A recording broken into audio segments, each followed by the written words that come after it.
And not only with their existence as a multi-class character, we're capping them at 16, enough that we can get some wiggle room, right? We can get some flavor, and I really want to have them shine. I want them to be people. I was so proud of our characters last night. Our sort of holy warrior, our Azrael from Batman, kind of an anti-hero. And then we have our very pious tiefling who is afraid of fire, because fire is what took everything from her. And then in the process of questioning why would something like this happen, she was opened up to the knowledge domain as a cleric, and then the devotion oath as a paladin, devotion to her family or other people who are in bad circumstances. They were really awesome characters, and with that, I'm really hopeful for how these next two are going to turn out here tonight.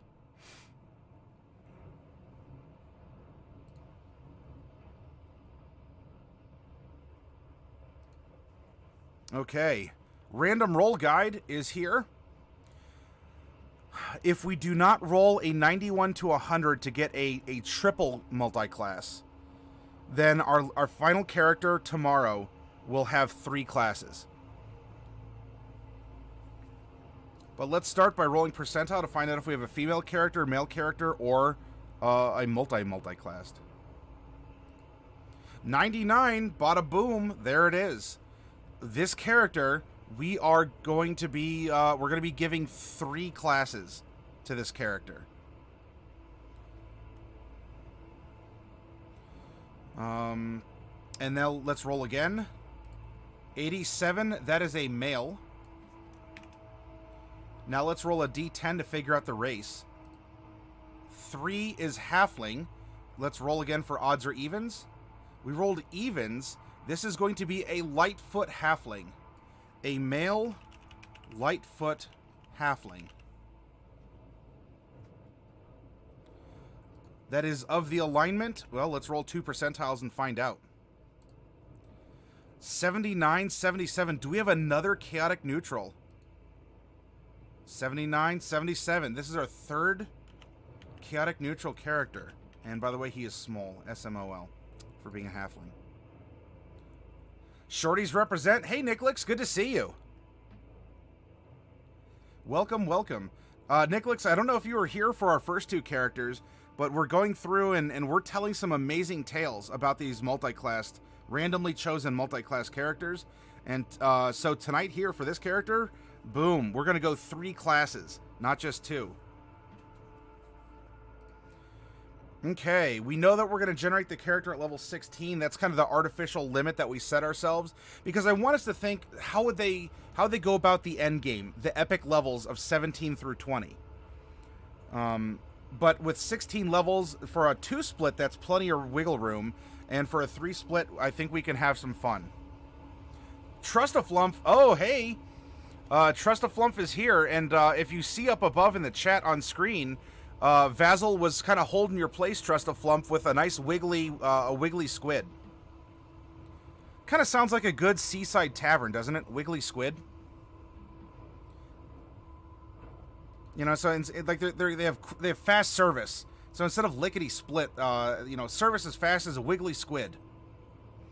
Now, how many ASIs or ability score improvements are we going to replace with feats? Let's roll a percentile and find out. With a 93, all of our... Oh my gosh, this is going to be an interesting character. 3 classes, and all the ASIs that we would take are going to be replaced by feats. So everyone, I want you to put your thinking caps on as we're developing this interesting character. Trust-a-Flump, I have witnesses in this room that this is box number 1 out of a fresh brick, and Diadems 2. And this is box number 2 out of the fresh brick, and it's just off screen, but I was able to just snag 4 boxes of Monster Menagerie 2. It was kind of odd. The distributor had 4, and I'm like, okay, I'll order 4. Why not? There's some fun stuff in there. But we do have some remaining Tomb of Annihilation and Dragon Heist as well. What else? Okay, let's roll a 13-sided die and figure out our character's background. A 6. An artisan or merchant. And let's roll a d20 to determine the specialty. 4. I don't know what that is, and we're going to find out in just a moment, but we have a placeholder, and really we're rolling a bunch of placeholders right now. Okay, I'm now going to roll 3d12. For this, you know, for our first two characters, I said, look, I want to split this at least half and half. The first number is going to be the primary class, and so we're at least going to go a 50-50 split of 8 and 8. For this build of 3 classes with our artificial ceiling at level 16, I still want the primary class to be the highest level individually. I don't think we need to evenly split it out, so if we want to splash 2 levels of something in the tertiary, that's fine. You know, if we go 10, 4, and 2, okay. Really, I want to concentrate on what was the first, because the first class is a special one, right? You get your maximum hit dice from that class. That is what sets you on the path to adventuring, so I want that to be a dominant consideration for the build of our character. However, the other classes that he's going to multi-class into are still going to be impactful and tell his story. Civil, hello all. Am I seeing? Yes, we have a third chaotic neutral character. Shrug emoji, but tentacles instead of arms. So that's kind of what Vasil has produced.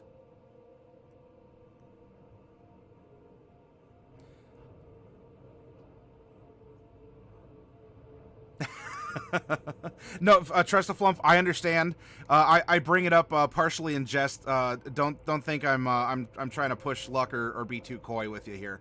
Well, today was restock day, and by the way, if you all didn't see, I'm sorry, one quick, I guess, kind of commercial break.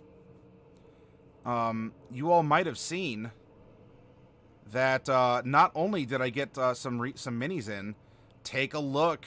Oh my goodness, I finally got I got 2 of them in.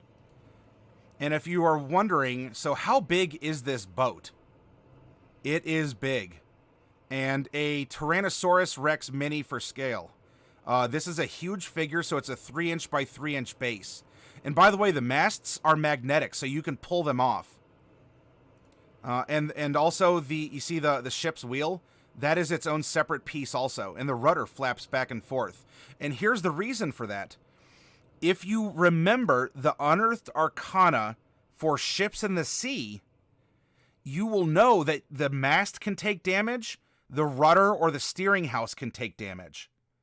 And so that is reflected on this mini. If the mast gets damaged, you can simply pluck it off of this magnetic base. If the steering wheel gets damaged, you can do the same. And there are boards that you can set beside it that represent like the middle deck, like the lower decks.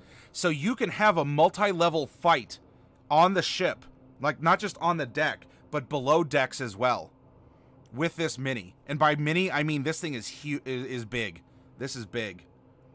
It is a big old boat. Yes, I am a floating head right now. I'm wearing, so it's a green shirt that has some Mega Man representation on it.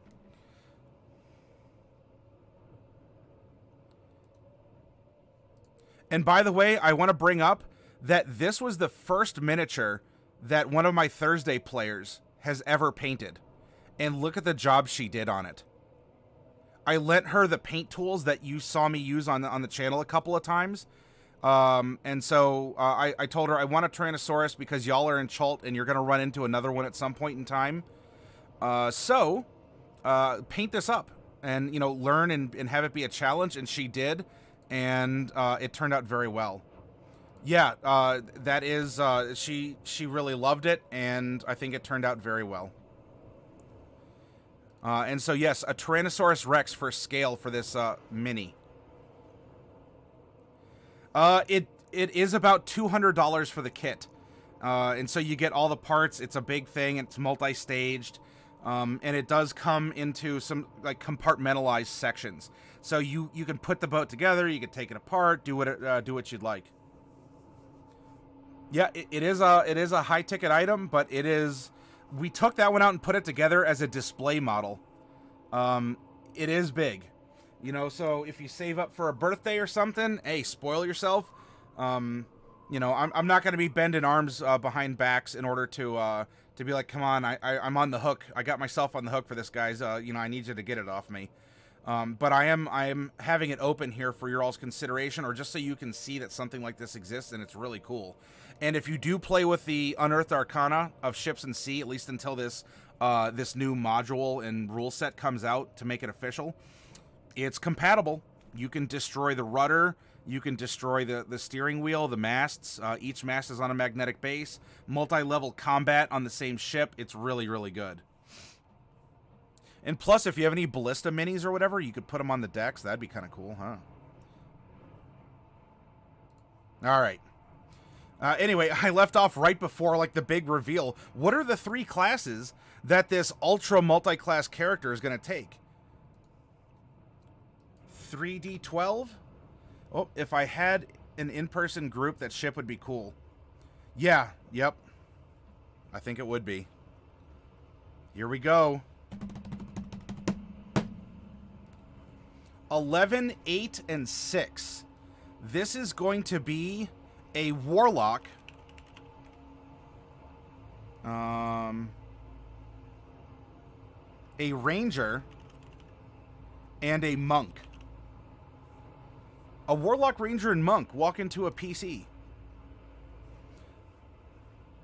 I mean, having that ship is pretty much a guarantee that you'd be running a naval campaign.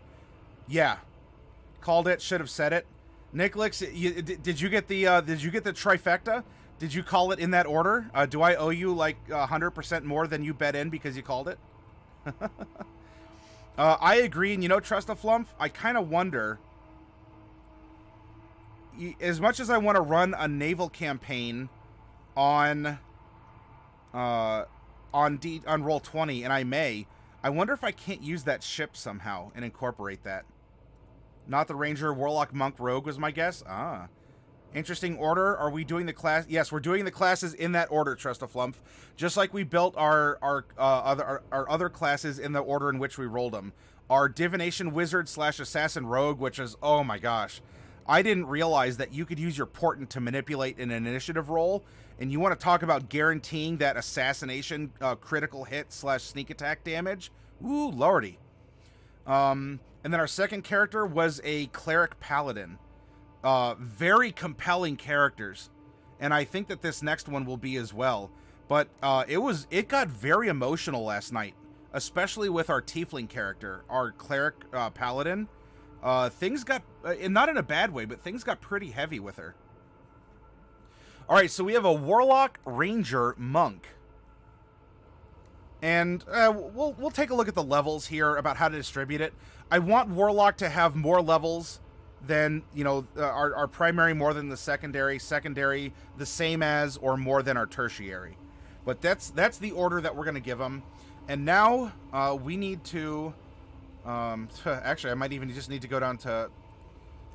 we have Warlock, Ranger, Monk.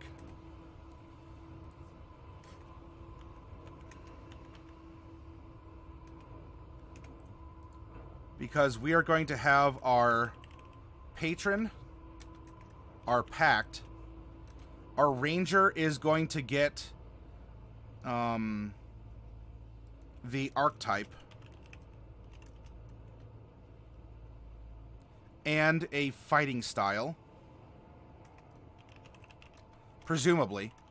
And Natural Explorer. And then our Monk is going to get the Archetype. So for Warlock, we know that we are going to have to choose between a D3 for Patron and a D3 for Pact. So we're going to make a 3-sided die and roll 2 of them. First is Patron, second is Pact. 1 and 1. This is going to be an Archfey Pact of the Blade.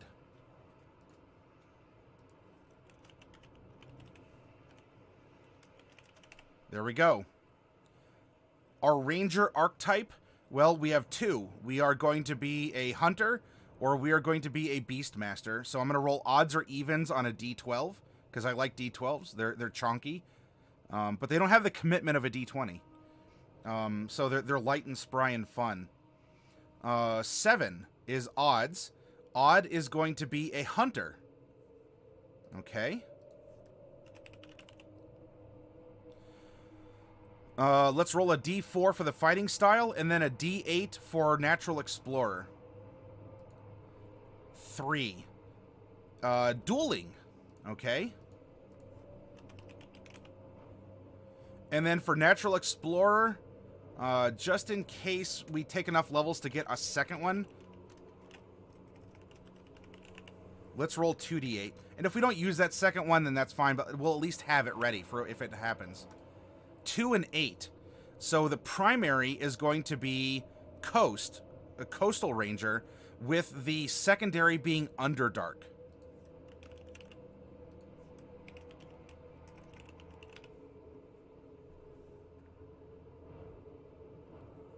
And lastly, our monk archetype. Unfortunately, while Trustaflumph, you and Shymek created a very cool monk subclass over on D&D time. The Dream is the Dreamwalker, right?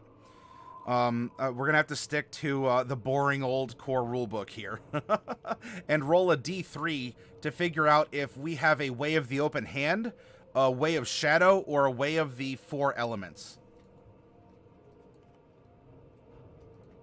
3, Way of the Four Elements.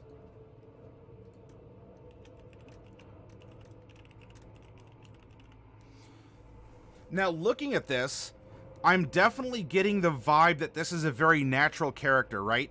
Pack with an Archfey. Fey are primarily, you know, perhaps grasslands or very lush forests, that kind of a thing. But it doesn't mean that they can't exist elsewhere. And then we have a ranger, a person who lives off the land. In fact, the Archfey could even be something, if he's a coastal ranger, it could even be something like a very powerful sea hag, right? Hags are Fey, and, you know, coastal, living by the water. And then we have Way of the Four Elements. We might give this person a very water bendy style of selection for abilities for this monk. Gotta be Kensai. I wish that were available for the artificial restrictions that we're putting on ourselves.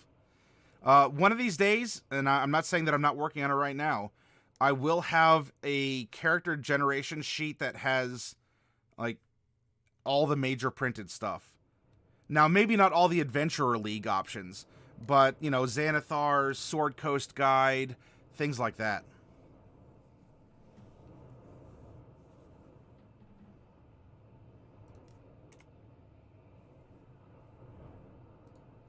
Because primarily, Nicolix, I try to stick to the core 3 books for a lot of what we do, because I want to keep it more simple and direct, and I don't want newcomers to think you need, you know, 10 books to run D&D. The Player's Handbook alone can give you near infinite combinations of characters and prompts and things to think about. Now, we do occasionally splash in some splat. But it happens on a kind of a rare occasion or with a special consideration. That way, for people who watch the channel, and you know what, if you've played before and you have Volo's Guide, you have Xanathar's, you have Skag, you have all this other, you have Mordenkainen's. Maybe you're a professional, you know a lot more about this than I do, and you love considering all the options. I'll take it as a personal challenge that I can talk to someone who is steeped in 5th edition with all of the books and still find something cool in just the Player's Handbook, maybe with a splash of the DMG, depending.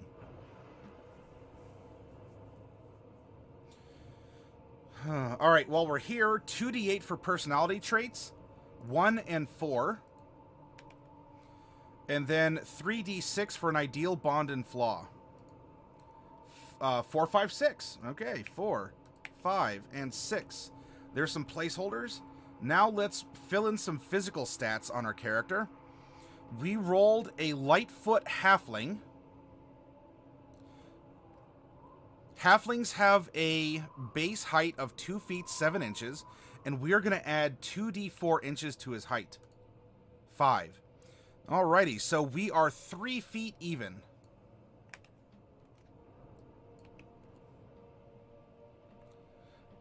Having coast and underdark terrain sparked the idea his character might be some diplomat reaching out to estranged water elves and dark elves. That could be the case, Civil. You know, hold these. I'm open to them. You can put them in chat. But definitely let's see where his personality goes, and then if we can get ideas like that, because I love trusting our instinct, right? Trust your instinct, trust your gut. And if we have to make some minor modifications to an idea that really seems to spark interest, where we're getting a lot of efficiency for our thinking power, then let's do so. Oh yeah, 5. So we're adding 5 pounds to his base weight of 35. So he is a tall boy and a chonker boy for halflings at 3 feet tall and 40 pounds. Now, for how old he is, let's roll a percentile. And you know what, Civil Hermit? We have now 3 characters that are chaotic neutral. Are we going to roll another middle-aged chaotic neutral multi-class character? Let's find out. Percentile it is. Oh, a 97. He is ancient. Oh my.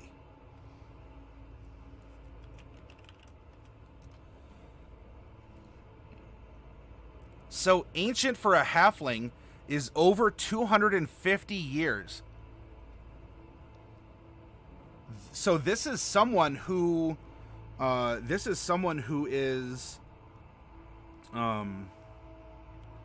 very kind of on his last adventure maybe, or is someone who might have only in his sunset years gone out to try and make up for stuff, or conversely, he was a young, spry adventurer back in the day, and something happened. And again, we'll explore his personality. Something happened, and maybe he retired. And now that he's old, right? He's kind of Yoda in his cave in Dagobah, or his kind of mud hut. He's called to action once more. Maybe to guide people, maybe to train them. He is an artisan or a merchant of some kind. And so we have this call to action that'll bring him back out into the world, and perhaps for his last huzzah. So, I don't know, let's roll D10. 3. So he is 253 years old. Now, of course, I mean, we could throw in, well, does he have something like the One Ring, which kind of slowed down his age, and yeah, maybe, but sometimes having a compelling character like this, you know, who is... He's on his last, this is his twilight. It's not even his sunset. This can be very compelling. This can help us make decisions. This can help us hone in on the character. Not that being younger can't, but having such an interesting time in one's life can be very compelling, like this. Okay, here we go. We do not need our random number generator any longer, so goodbye to that. And hello to Chapter 4. You all know this was coming. Open up your pahubbas to Chapter 4, and let's find out what this character is going to be receiving by way of his background as a guild artisan, or a merchant, should we decide to go. He doesn't make stuff, but he sells stuff. We are going to have proficiency in insight and persuasion.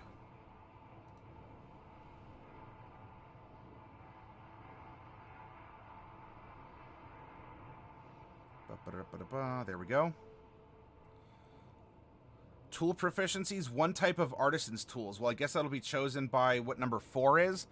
Calligraphers, scribes, and scriveners. Ooh. He's some sort of chronicler. I wonder what he's seen in his life. Maybe he's been spending his time making a novel called, you know, There and Back Again. Or if he doesn't write himself, he sells documents. He could just be a copyist. We'll find out. I'm going to put scribe for short, and that's not just a short joke. We're going to get languages, one of our choice, so we'll be able to speak common, halfling, and something else. And equipment, some sort of calligraphy set. What else? A letter of introduction from our guild. Guild letter. A set of traveler's clothes. And a belt pouch containing 15 gold.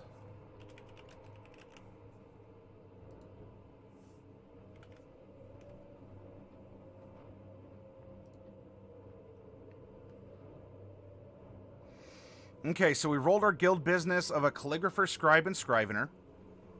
Our feature is a guild membership. Now, this could be in a wholesaler's guild if we choose to give him, maybe instead of writing, again, he's a book salesman, and so we just give him a cart that's kind of a mobile library. And so we give him cart and land vehicle expertise instead of calligraphy, if we so choose, and that's perfectly fine as well. Maybe he travels up and down the coast. You know what? If we're generating a character like this, as a player, we could talk to our DM and say, well, look, if I've lived on the coast in all these years and I trade, if I want to trade in documents, while normally the guild merchant would give me, I think it does. Hang on, raw materials. Proficient with navigator's tools or an additional language.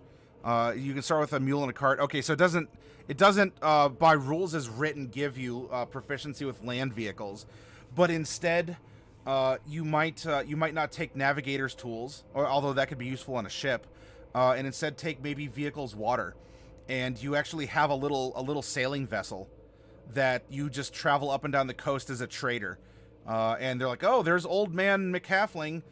Selling books. I wonder what stories he's brought from down the coast, that kind of a thing. And maybe he's just known in all the ports, and he acquires texts. Maybe he copies them, that kind of a thing. And you know what? As a warlock, especially, you can get some invocations that can really help out with that. I'm looking at you, eyes of whatever it's called. The one that lets you read anything. All right. Personality traits. Who is this man? Number 1, I believe that anything worth doing is worth doing right. I can't help it. I'm a perfectionist. And number 4, I'm full of witty aphorisms and have a proverb for every occasion. He would get along magnificently with our rock gnome artificer we made last week. The same personality traits, actually. It's very interesting. His ideal is number 4, greed. I'm only in it for the money.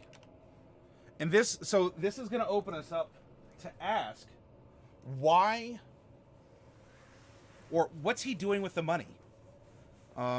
Is this to prove his, to leave something behind? Does he have family that he wants to leave the money to? Is he using it to, he's been sailing and saving for so long. He finally wants a boat of his own. And so instead of this little sailing vessel, he wants the big old honkin' ship, right? Maybe even crewed or captained by a Tyrannosaurus Rex. Who knows? That could be a dream of his. But let's continue to explore his personality. His bond is number 5. One day I will return to my guild and prove that I am the greatest artisan of them all. Now, if we choose to go merchant, then we can say that I'm the greatest salesman or whatever of all. He's been Employee of the Year for all his life. Being self-employed, you can do that. And lastly, his flaw. We are all flawed creatures. Don't you forget that. If you've ever explored your own, use that to try and strengthen yourself. There's no shame in that, to recognizing what your flaw is. You don't have to, call it out from the top of a mountain. But, take some time and think, where could I be a better person? His flaw, perhaps to explore or reconcile before the inevitable day comes when he is no longer on this mortal coil, is 6. I'm horribly jealous of anyone who can outshine my handiwork. Everywhere I go, I'm surrounded by rivals. Everywhere I go, I'm surrounded by rivals. There we go. By the way, when I go tap on the keyboard, that's not annoying or anything, is it? My microphone is kind of close to it. And I want to make sure that that's not being distracting, or you're not like, oh, that's kind of a dumb sound.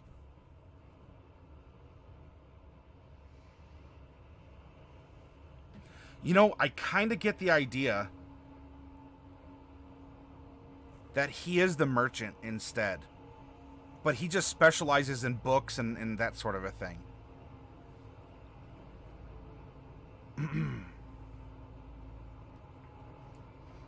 If you want to contest me, you may do so. But I kind of like that as an idea.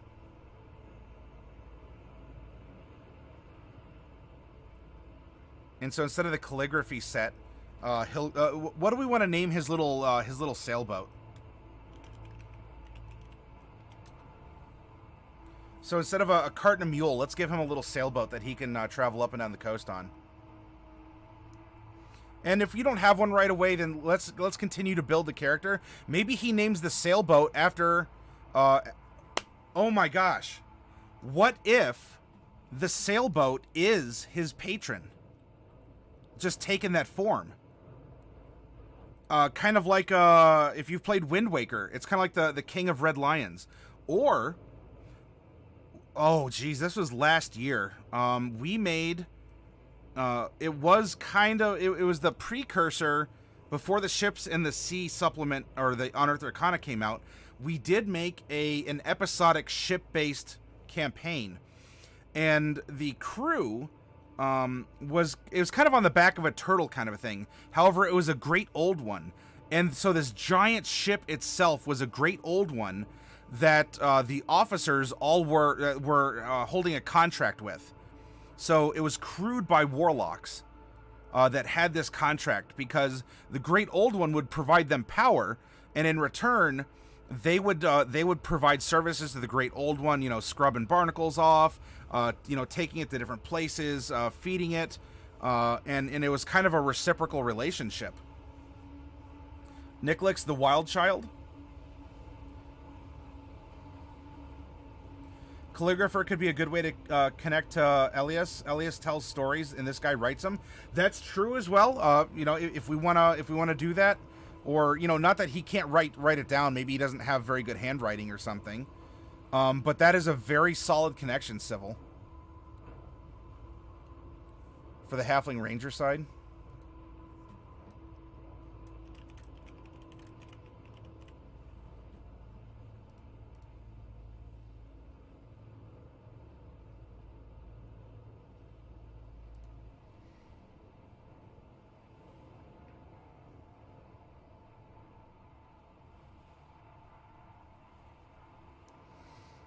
All right, this is what we're getting then by being a merchant. We have an idea of his personality as it currently exists here in his twilight.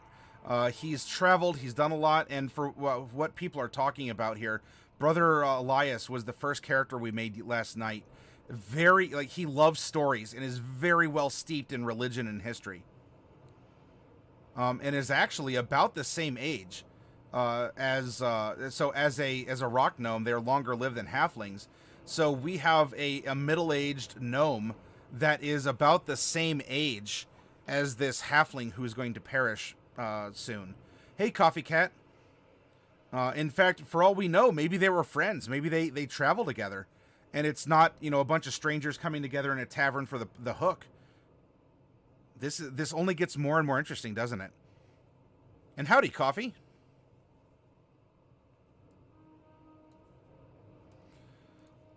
Hop over here to Halfling.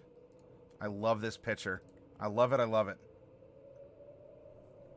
Oh, Coffee, we're going to get to play together tomorrow on D&D time. I look forward to it. All right, dexterity score increases by 2. So we'll float that there. We start at 25 feet, but that's going to go up because of Monk. Whoops. But we're going to put that there for right now. And then we'll fill in the climb, swim, and fly after that final speed, so I'm not replacing all the numbers. We are also lucky. Yay. We can re-roll. We can re-roll a 1 on an attack roll, ability check, or saving throw. We are also brave, and so that's going to give us an advantage versus frightened. And lastly, we have halfling nimbleness. You can move through the space of any creature that is one size larger than yours. All right.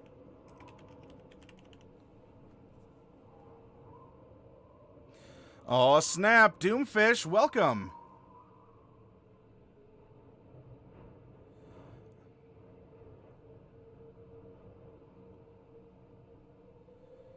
Oh, Coffee, well, I'm sorry to hear. You know, and sometimes a break is needed. And maybe it's not permanent. At least we can hope not. And maybe some kind of reconcilable event can occur. We can hope, but you know what? If there are people who are still friendly and you have a core, maybe you can attract some new people to come and play with you. There are folks who are always looking. You can put some flyers up in your local library or your local game store, and you might be able to find some others who are going to be more compatible with whatever the comfort level or culture of your table is. Doomfish has arrived. The silver lining, though, you get to start up a whole new adventure now. Yep, so welcome Doomfish and Coffee Cat. Again, I'm sorry to hear that, but you know what? You have a bunch of us online friends. I know that doesn't do much for a heads-up game, but there is plenty of silver lining and opportunity to be had. So please don't let it get you too down. You know, you can feel bummed, but I don't want that making you unreasonably down. There will be another game, my friend.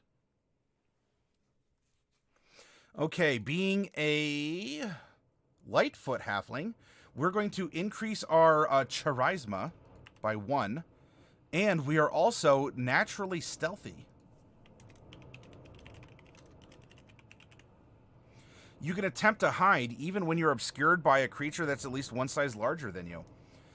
You know, given we're going Warlock, Ranger, Monk for this multi-class, this is a very good build for that.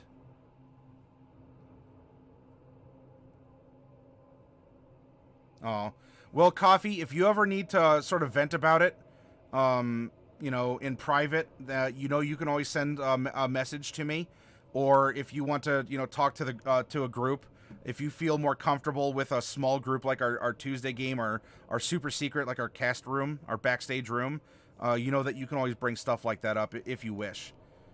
But you know what? Do what you got to do. And we'll continue to have fun. And, you know, there's still a saddle that can be got back up into dually.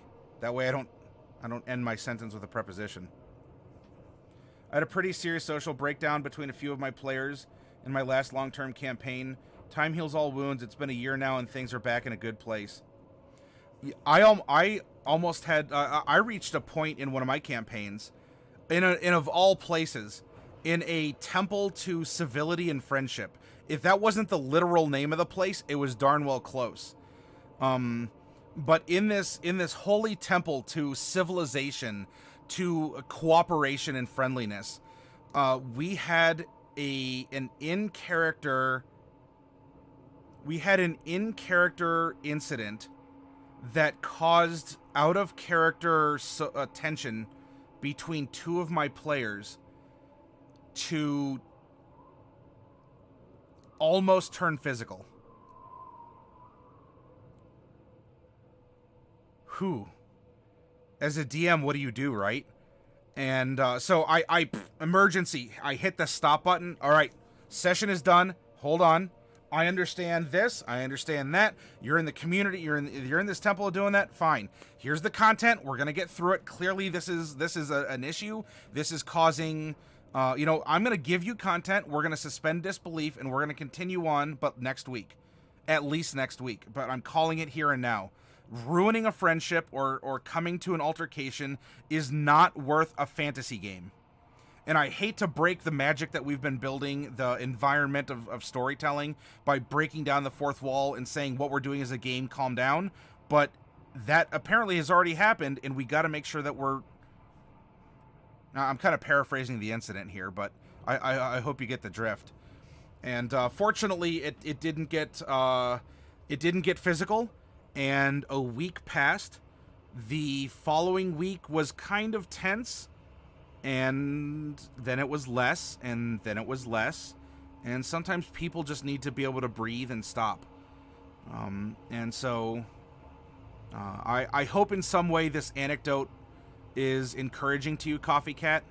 I understand if you're bummed out by it. But hey, welcome to the Brotherhood, right? So Trust a Flump and I have our lovely green jackets with a nice badge embroidered on them. We'll take your shoulder measurements and whatever, and welcome. Yeah, you're in the club now. It's kind of like what I tell my card players at the store when they say, "Oh man, my collection got lost, or someone stole it, or it was destroyed in a fire or by water, or my pet chewed up my my $300 Yu-Gi-Oh collection." I say, "I'm sorry, but welcome to the club. You've gotten through your initiation." Hey, I don't necessarily do this out loud, but it's like, hey, who here hasn't had their cards destroyed, eaten, blown away, burnt up, flooded, or otherwise your ex took them, or your mom sold them, or whatever? And then everyone in the store's hands go up, and then you look at the person who came up, and you know what? They suffered a $300 loss of cards, but if you can get that little smile on their face, and they realize that they're not alone, and that, it sucks, but we can identify with that, it helps you feel better. If only a little bit. If only that little teeny tiny little bit. Oh, all right. There you go, Coffee. Just because folks don't play well together doesn't mean they can't still be friends. Yes, Trust a Flump.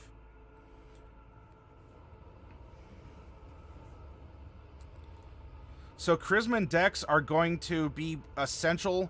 Really, I guess we're going to be Charisma, Wisdom, Dex. That's going to be how it is. And we'll see where everything else from there goes. The story we want to tell should be experienced, and the characters will always be in our brain babies. Yes. There you go. Look, here we are. We're ready to give you a pep talk. We're taking measurements for your coat. For joining the club, and look at you, you're tanking this, you're like a pro, Coffee Cat.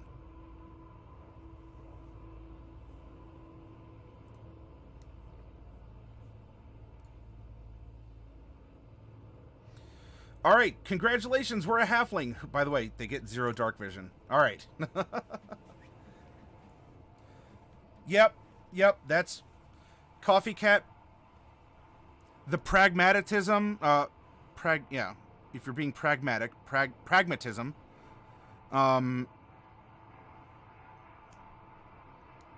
it just helps things settle down more quickly. Yep. So says the floating head. Ooh. Like Zombie from Pee-wee's Playhouse here. Mecha lecka hi, mecha hiney ho. Now, we are going to explore the classes that we're taking. And we're going to build them one at a time because we're making the final product tonight. I don't want to go through the minutia of, all right, so we're going to first take 2 levels of Warlock. Our 3rd level is going to be a Ranger. Then we're going to go Warlock again. And we're just going to build the final product. We can explore, you know, min-maxing and, you know, all this if we want at a later time. For right now, I want to know who this character is. This is a very compelling concept. So classes, we are primarily a Warlock, and we need to split 16 levels of classes between Warlock, Ranger, and Monk. And so where are some interesting clean breaks, right?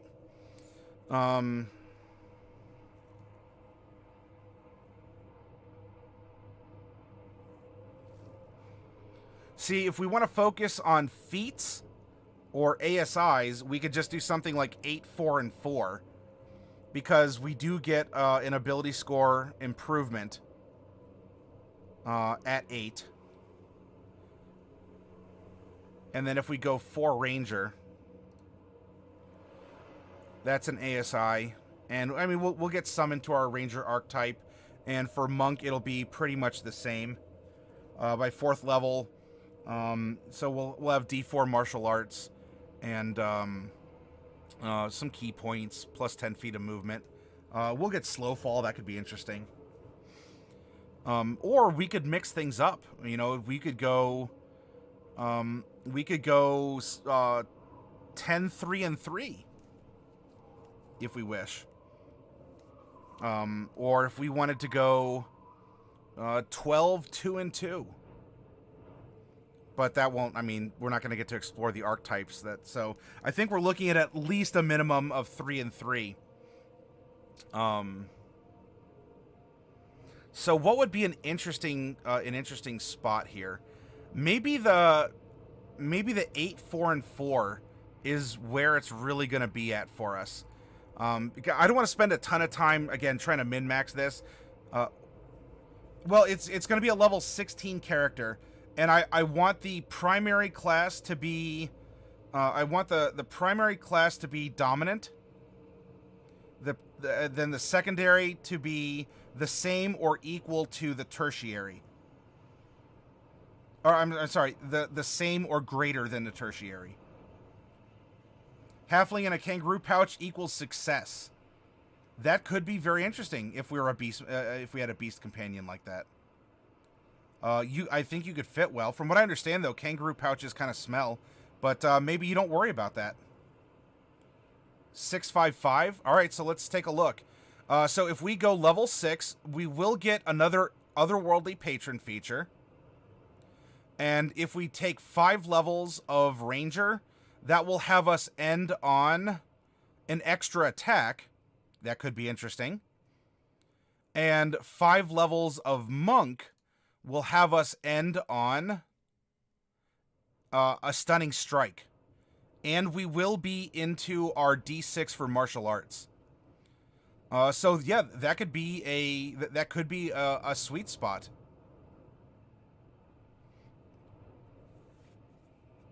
So sure, let's go 655. And we're going War, Ranger, and Monk.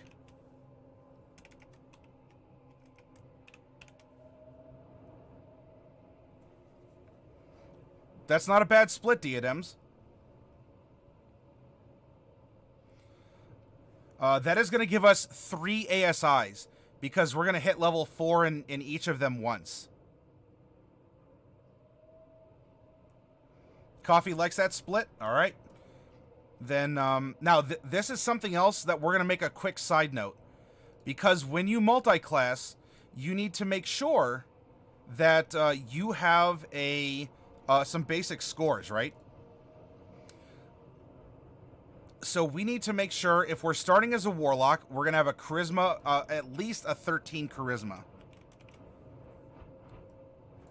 And then if we're going to go into Ranger next, we need to have at least a Dex and a Wisdom. And Monk is going to be the same, fortunately. So we need to be careful because the character concept is all feats. And if this is going to be a challenge for us, then so what? We're going to step up to bat and pull through on this. We're going to get no ability score improvements. This is going to be based completely on we're going to take 3 feats.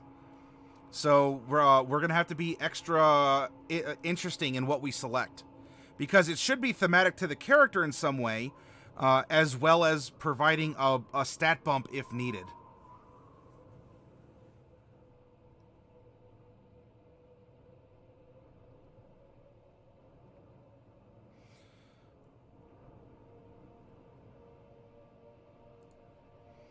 All right, let's build our Warlock first.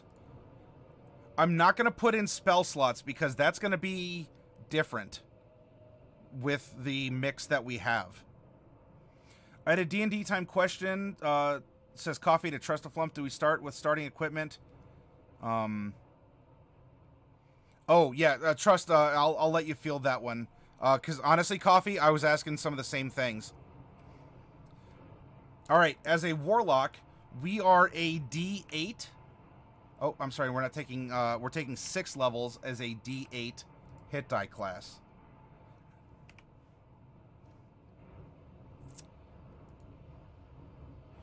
As a 16th level character, remember your proficiency bonus is character level based, not your class levels. So we do have a proficiency of +5 no matter how we mix it up.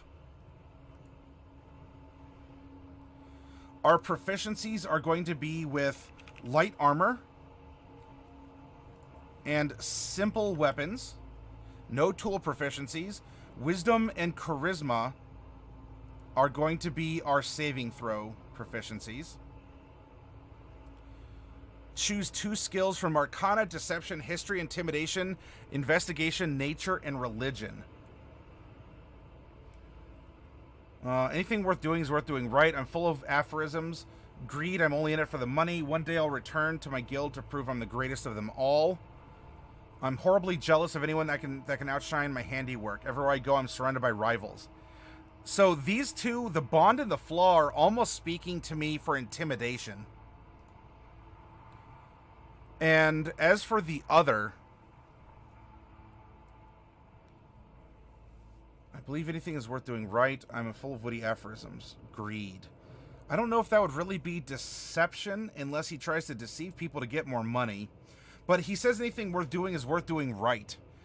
Could he justify that morally through his expression as a chaotic neutral character? Where he says, well, if, you know, any port in a storm, he says, is a de facto sailor. You know, if I can trick someone into buying this, but I don't know.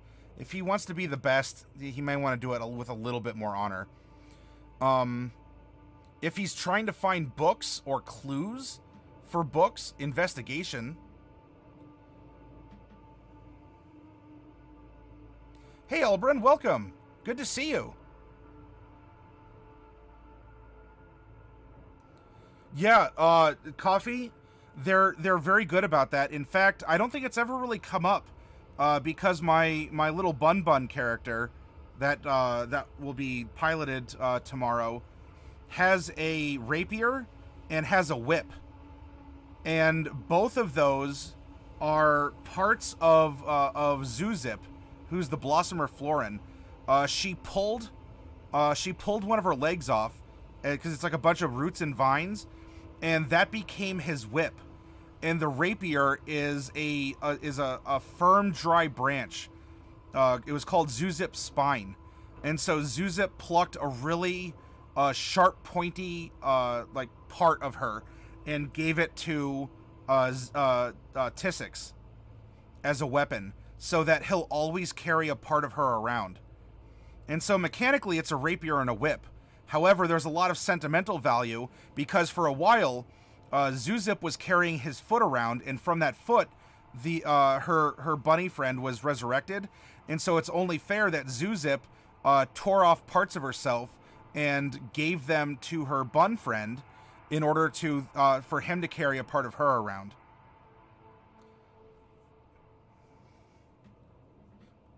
No, of course, as a blossomer, you can regrow that, but it still is supposed to carry meaning and symbolism. Though I don't think it's ever come up, so I don't know if anyone's sort of appreciated that little detail. Not that I'm begging for like, oh, you're so wonderful. But I do try and put nuance into things. Anyway, I'm sorry, I'm getting off track here. So intimidation works, and he sails port to port. He'll return to his guild and prove he's the greatest. That's kind of saying history. And if so, oh man, we have... if we do that, we're going to have a bunch of history buffs. That could be a very cool prompt for an adventure.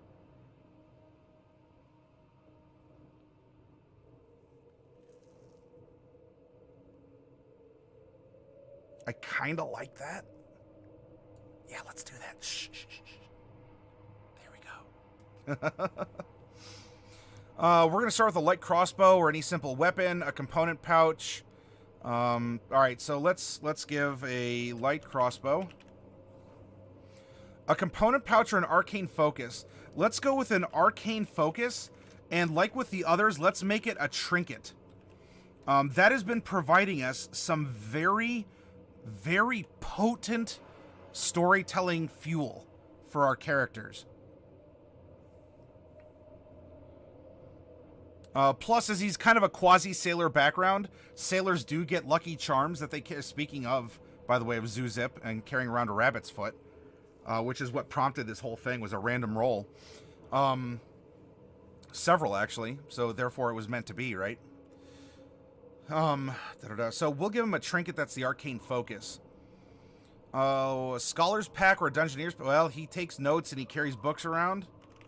Scholar's pack. And leather armor, any simple weapon, and 2 daggers. Let's see, a light crossbow, maybe. If he's gonna eventually go monk, or even as a ranger uses a walking stick, let's give him a quarterstaff.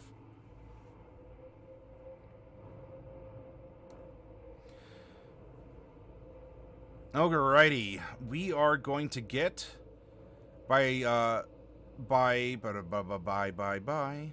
6th level, we're gonna know 3 cantrips, and I think no, none of the other ones are gonna do that. So this is really gonna be we don't have to label it Warlock cantrip because none of the others are gonna give us cantrips. However, Warlock cantrip 1, Warlock cantrip 2, and if you multi-class, separating the stuff out can really help.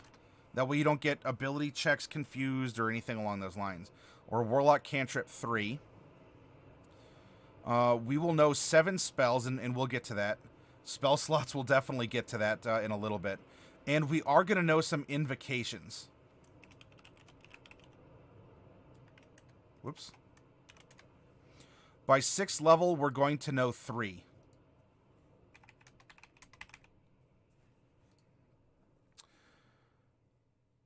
What else? We're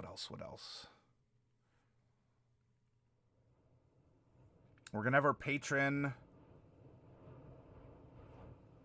Our Pact Boon at level 3. We go Pact of the Blade. So you can use your action to create a pact weapon in your empty hand. You can choose the form that this melee weapon takes each time you create it. You are proficient with it while you wield it.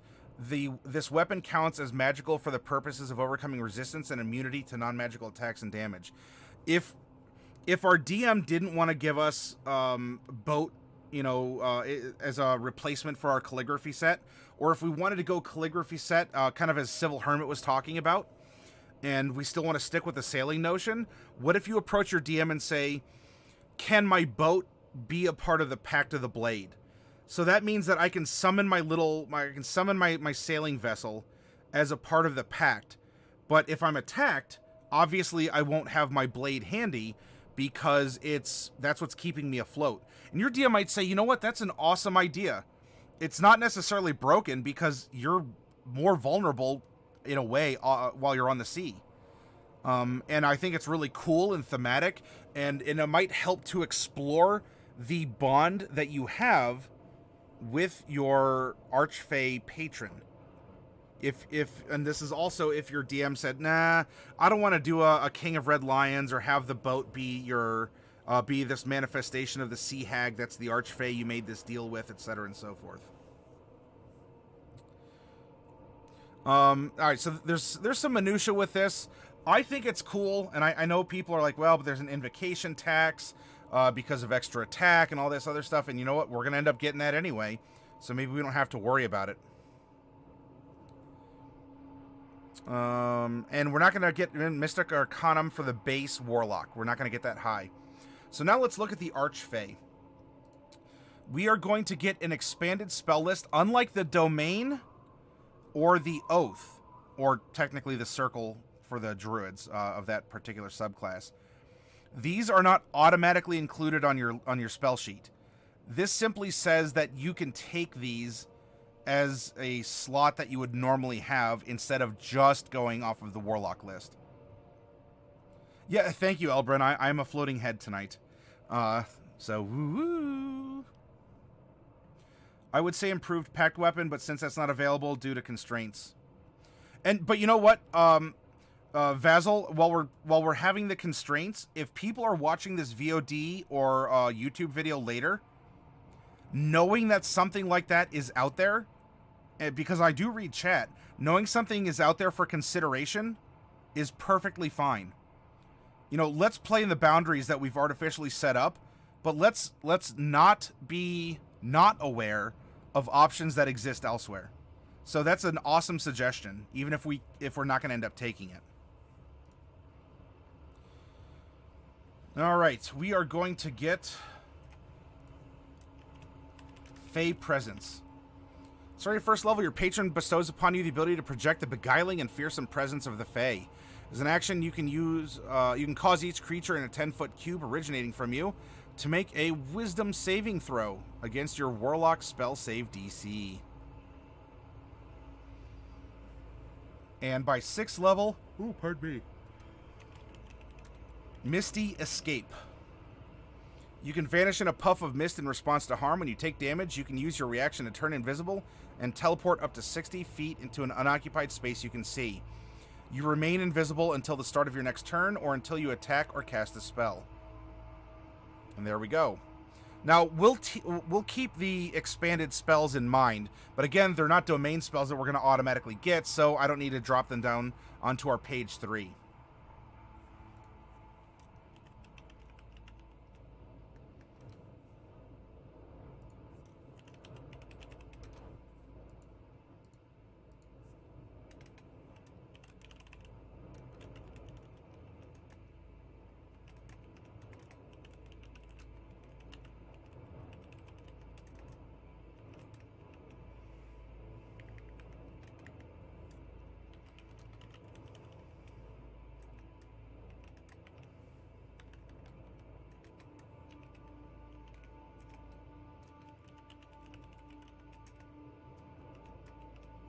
Okay.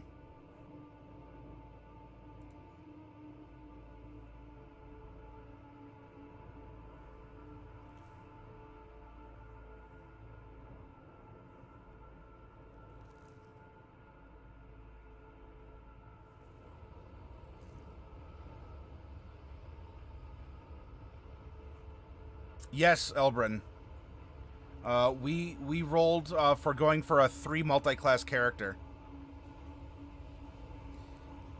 All right, now we're a bit limited because we get our first 2 invocations at level 2. Now you can go back when you level up and replace them, but we're not going to be super high level, right? Because by the time that we get our 3rd one, that is already level 6. So we're not going to be able to take any like super big invocations. But we can take, I think this is going to be something that is going to be very important, is Eyes of the Runekeeper for someone like this. If you are into books and scrolls and you're a merchant and you're peddling these wares, being able to read it, I think, is going to be very important.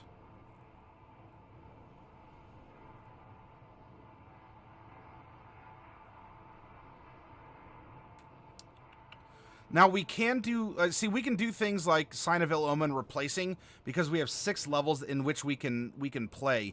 So things like Sculptor of Flesh is off the table entirely, but we can still play with a couple of these up to 6th level. What else would be another good one for him? You know, he wants to be famous. He is greedy. One day he'll return to his guild and prove he's the greatest artisan of them all. You know, if he goes in and maybe he tries to rescue some old texts from ruins, or he'll go and challenge local tyrants or other people for the knowledge that they keep. Maybe something with infiltration? One with shadows could be a good one. When in an area of dim light or darkness, you can cause your action to become invisible until you move or take an action or reaction. Considering the output here as a ranger and monk being and as a hunter, maybe something stealthy like that. One with shadows could be pretty good for him.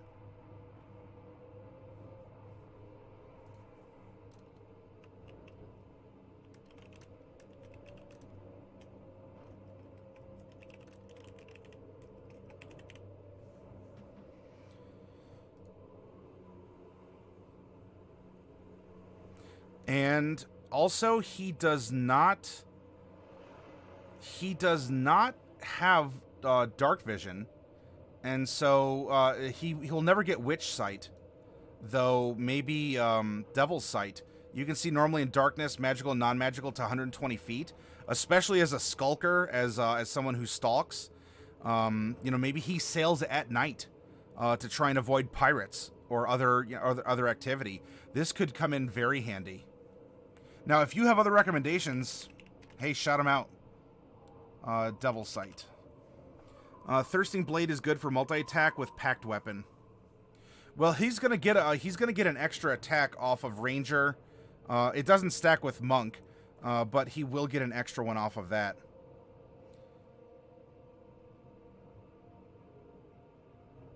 Unless for some reason extra attack can't apply, but I don't see why. I don't see why extra attack from a ranger or a monk couldn't apply to a pact weapon, unless I'm missing something. And Vasil, you bring up a good point in where some people say, well, blade locks have kind of an invocation tax, in that they have to take Thirsting Blade. Possibly.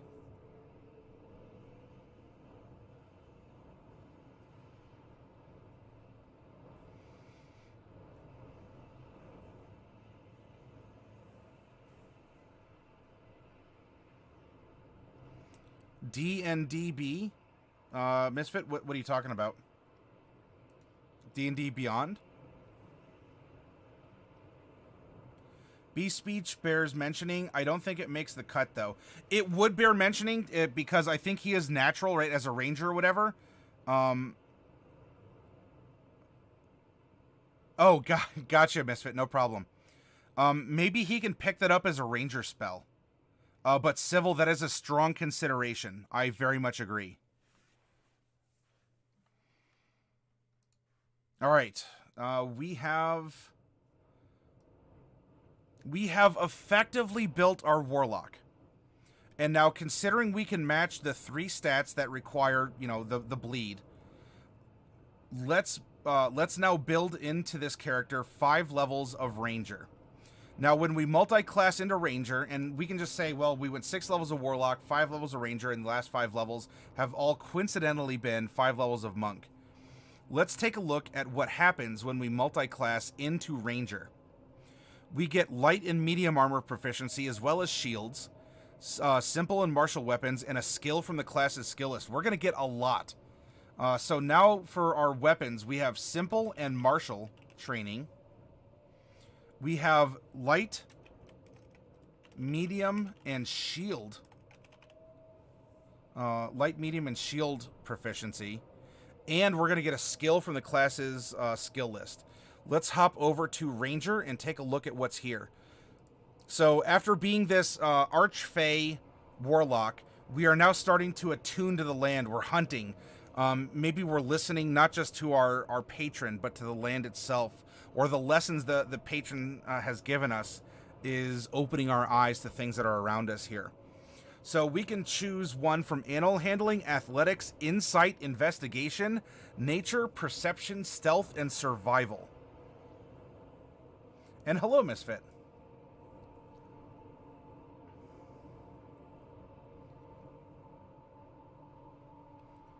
One day I'll return to my guild and prove I'm the greatest artisan of them all, and I'm horribly jealous. He's a hunter-style ranger. We could take stealth, but if we have that invocation, do we really need it? We're going to be dexterous as it is. I guess it couldn't hurt if we took stealth. However, something like survival, right? Being able to survive on your own out in the wilds, that could be big. You know, if you're on the seas and you want to fish, you want to get, you know, fresh water. Sleight of hand is not available as a skill on the ranger list, Elbrin. We're looking at animal handling, athletics, insight, investigation, nature, perception, stealth, and survival. I'm kind of leaning towards survival.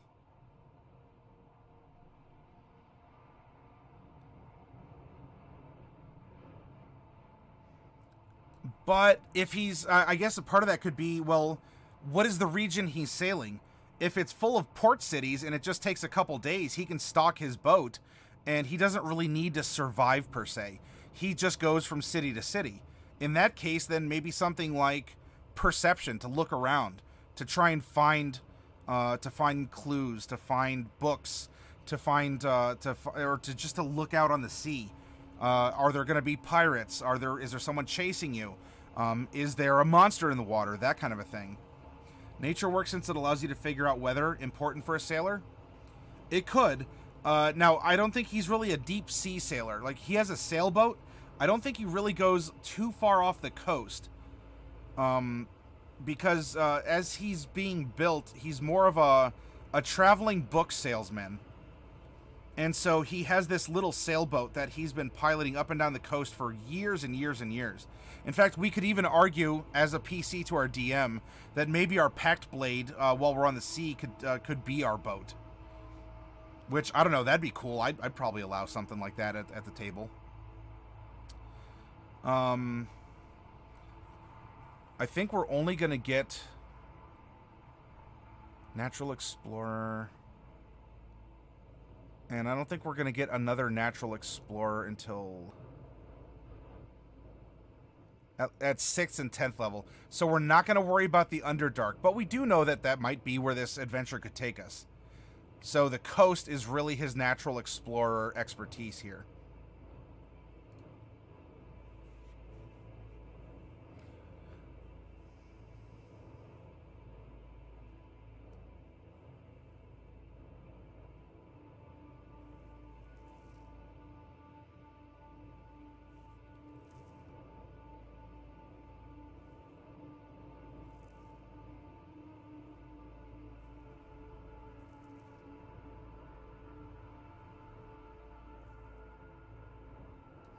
The Pact Weapon has constraints. I'm throwing that out there as a concept. If you're running this character, what if you propose that to your DM? Would your DM think that's a cool idea and allow it to allow you to summon your Pact Weapon as a small sailboat? Maybe.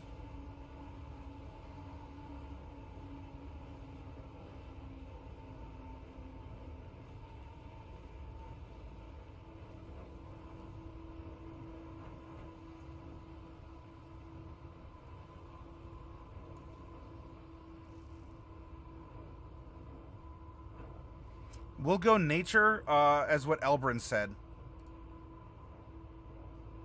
All right, now we do not get the equipment and we don't get these proficiencies because that has already been replaced. So now let's look at 5 levels of ranger to find out what we have. We are going to get favored enemy.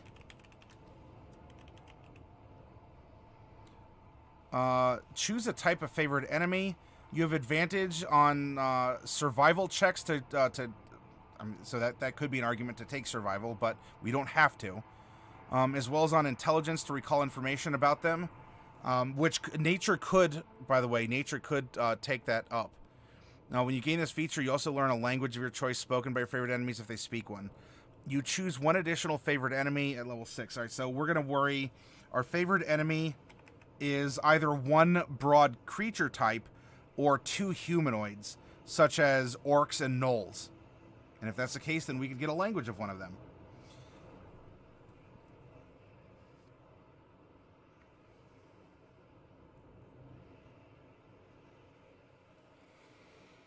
Probably not Fae. If we have a pact with them, that would be kind of weird.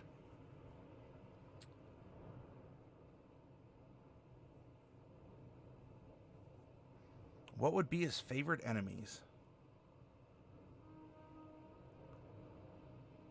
Well, you know, if we just randomly roll, that is going to help us flesh out this area. Who or what lives here? So let's see. We have aberrations, beasts, celestials, constructs, dragons, elementals, fae, fiends, giants, monstrosities, oozes, plants, or undead. If we take away fae, that's 12. So why don't I just roll a d12 and we'll find out what it is. And if we get humanoid, we'll choose randomly. 12. So the last one is undead. Apparently undead are a problem around here.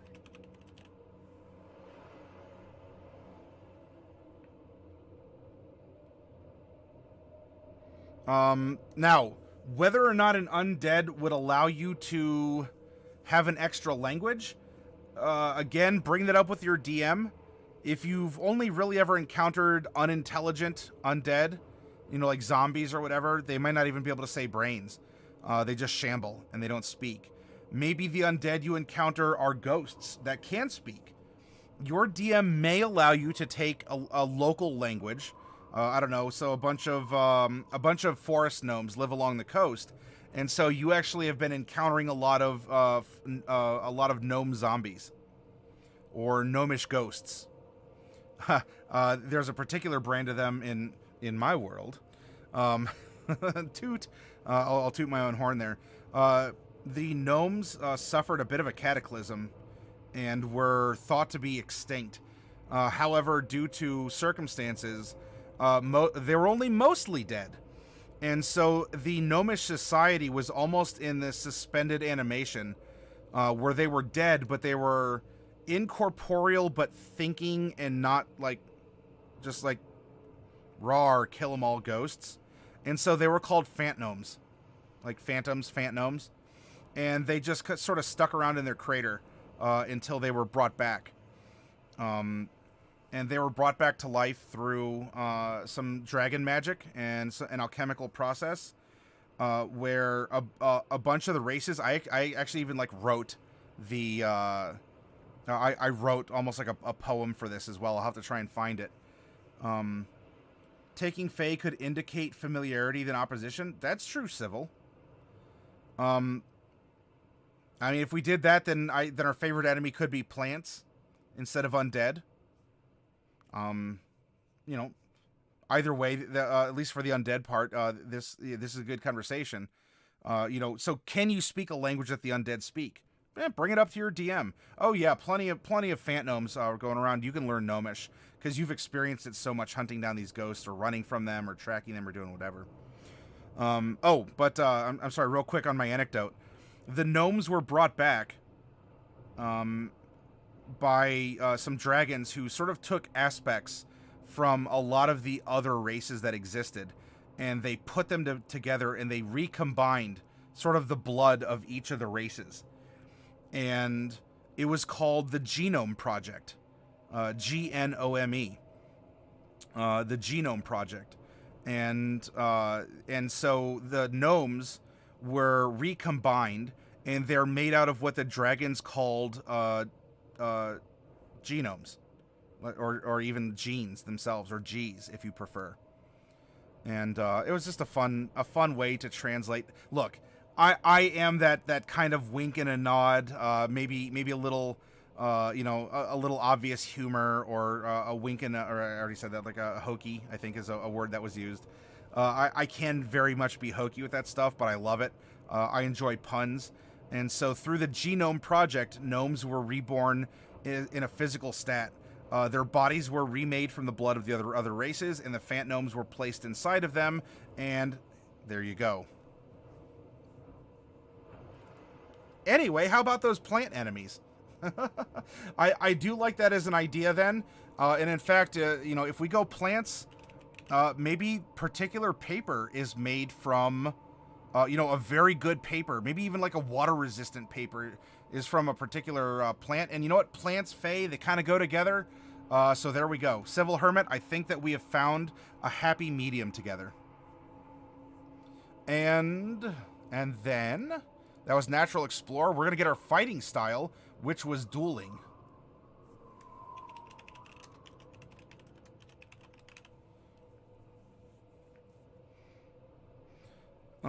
When you're wielding a melee weapon in one hand and no other weapons, you gain a +2 bonus to damage rolls with that weapon.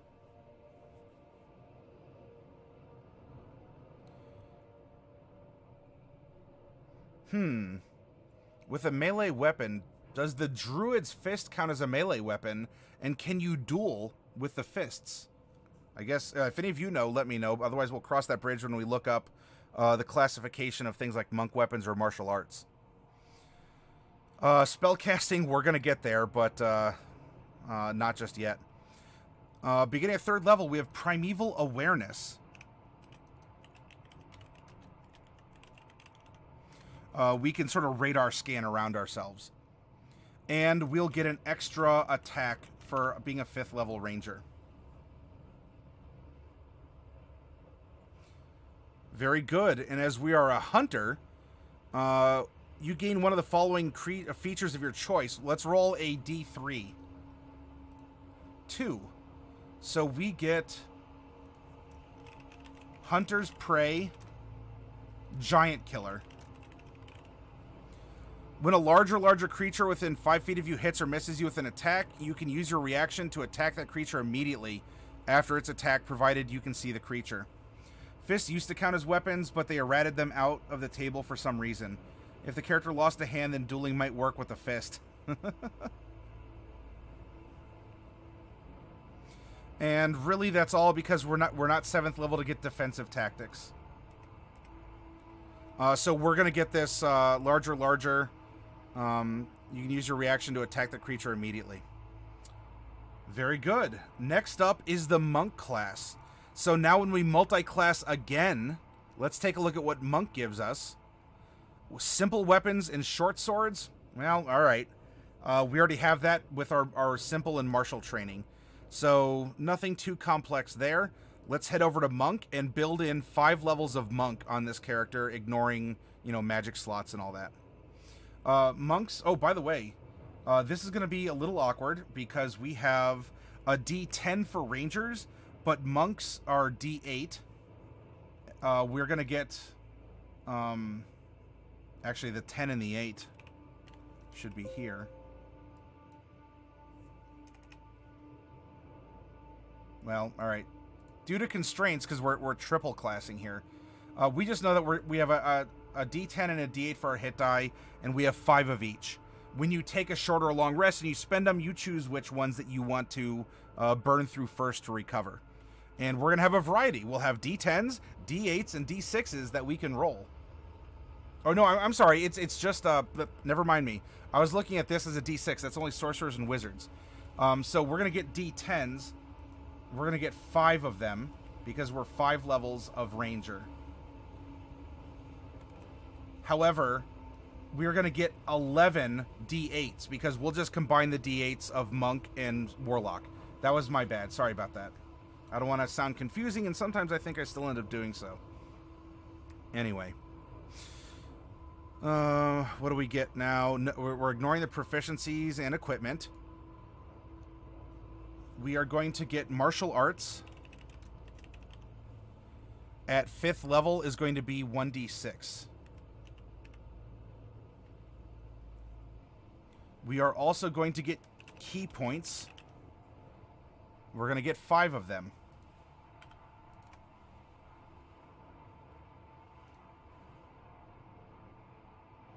So we'll get all of the benefits of martial arts.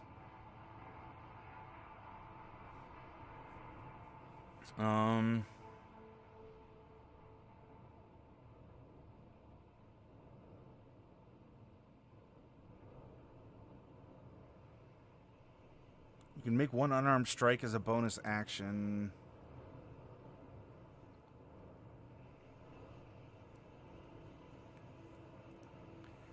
Yeah, so we can fight with a monk weapon, and and so we can get dueling off of the monk weapon, but we probably are not going to get dueling with the wah, with that offhand strike.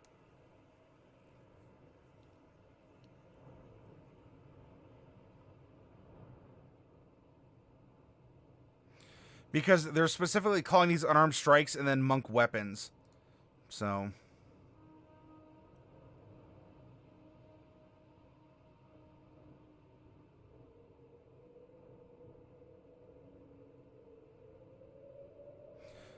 And this is a bit confusing. It says that don't have the two-handed or heavy property, but I do believe that quarterstaffs, quarterstaffs aren't two-handed. They're just versatile. Never mind, disregard me. All right, we're going to get some key that we can use. And we're going to get some options with that key. We can use Flurry of Blows, Patient Defense, Step of the Wind, and by level 5, we are also going to get Stunning Strike as an option. So I'm just going to sneak that in here real quick. Shh, don't tell anyone. Extra attack will not stack when we multi-class. Just remember that. We're not going to get an extra attack.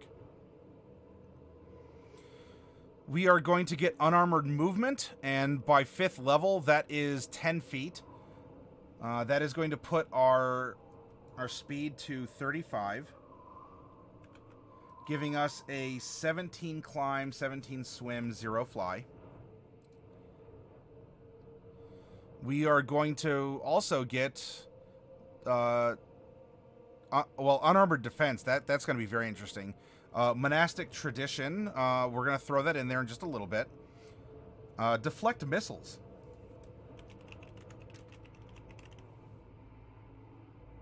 You can use your reaction to catch and even return things that are shot at you. Well, physical.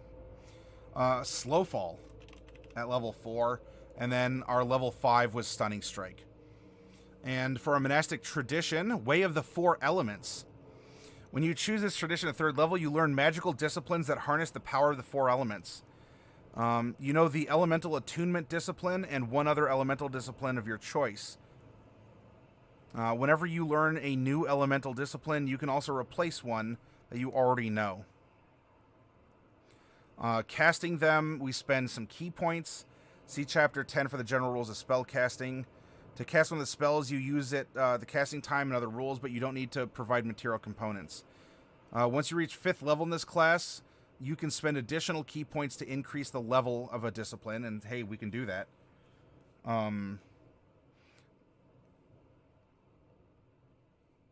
So we are going to put down... Oh, whoop, that was the archetype. Pardon me. Control X. Control V. Archetype is Disciple of the Elements.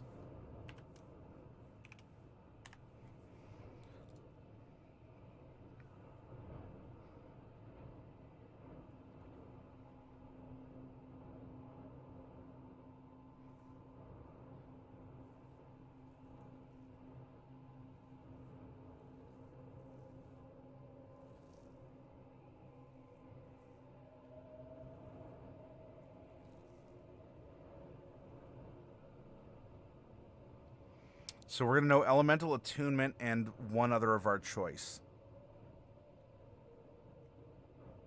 You learn one additional at 6th, 11th, and 17th. So close.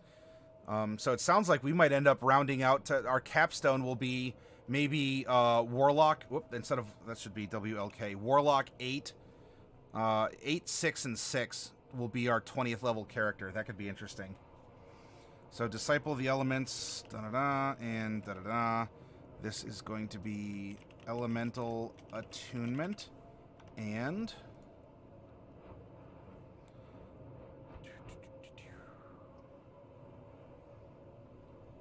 Fist of Four Thunders, Fist of Unbroken Air.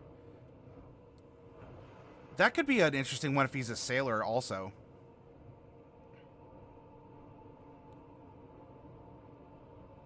A lot of high-level ones. Rush of the Gale Spirits. I think Water Whip. Well, Shape the Flowing River. You can spend 1 key point to choose an area of ice or water no larger than 30 feet wide and 120 feet. You can change the water to ice within the area and vice versa. And you can reshape ice in the area in any manner you choose. You can raise or lower the ice's elevation, create or fill in a trench, erect or flatten a wall, or form a pillar. The extent of any such changes can't exceed half the area's largest dimension.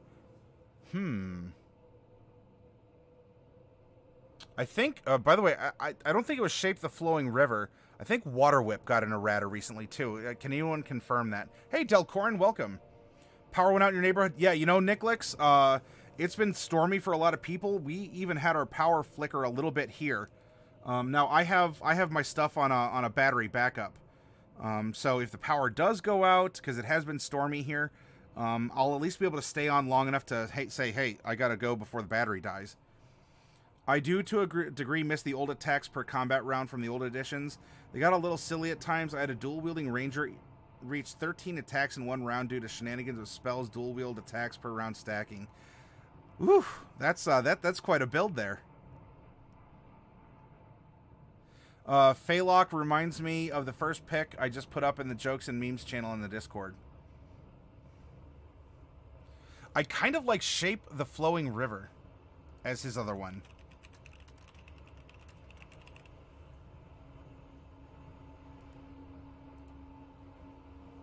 All right, there we go. Whew, this is a lot of stuff to choose from, right? And on top of that, by the way, ladies and gentlemen, don't forget, we get 3 feats to take.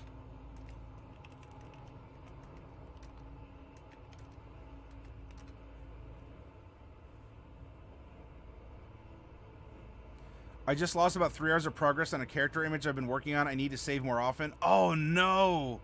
Oh no, Nicklix. Welcome to the club. I don't know if anyone out there can. Errata for Water Whip makes it an action, not a bonus. Oh, gotcha, Civil.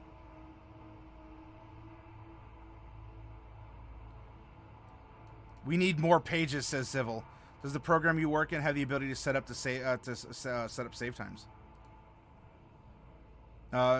Maybe there are other artists out there that can commiserate with you, Nicklix. Coffee Cat, I don't know if you've ever run into something like that, where you got in the zone and suddenly tragedy struck and a lot of work was lost. With Sai, okay. And Elbrin, yeah, because Elbrin's on the scene talking about Photoshop too. Well, Nicklix, here's your jacket. The other artists in the channel will take your shoulder measurements and all this, and we'll welcome you to the club. I'm not saying that I'm an artist, but you get the idea.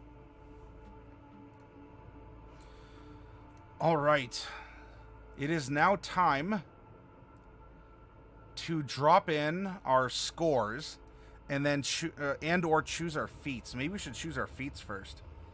Well, no. Let's see how the standard array is going to shake up first.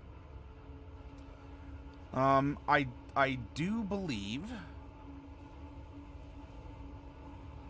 if we have a blade lock, I don't really think that we need too high of a charisma. We're probably not going to be casting a lot of warlock spells, as we're going to be more melee. We're going to be more aggressive about things.